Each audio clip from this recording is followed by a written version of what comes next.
Што е задоволство? Да бидете вкоренети и втемелени во љубовта, за да можете да сватите со сите светии колкава е ширината, должината, височината и длабочината.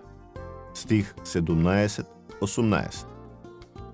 Некаде помеѓу 1490 и 1510 година Хиеронимус Бош насликал дело од 3 панели, кој го нарекол Градината на земните задоволства.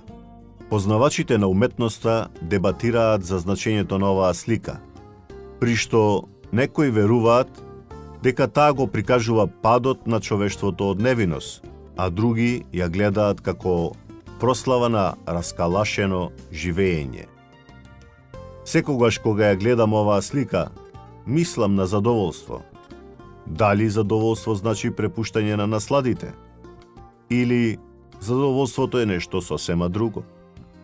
Во Ефешаните 3, Павле пишува од затвор за да ги подсети неевреите и другите кои ќе го прочитаат неговото писмо, дека љубовта на Исус е многу поголема отколку што тој замислувал.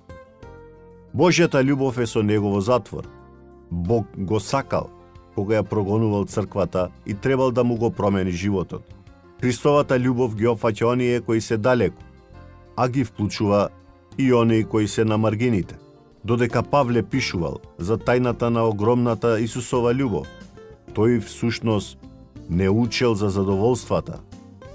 Задоволството, дефинирано како висок степен на задоволство или како радост, не зависи од нашите околности. Задоволството е прифаќање на тајната дека Бог ни се приближува. Можеме да доживееме минливи моменти на радост или земни задоволства кои изгледаат лишено од Божјото присуство. Но вистинското задоволство се случува кога ќе го препознаеме приближувањето на Божественото. Се радуваме кога откриваме дека Божјата љубов и добре дојде се многу повеќе отколку што некогаш би можеле да побараме или замислиме. April Fier. Додека се молите, заблагодарете се за начините на кои гледате дека Бог ви се приближува.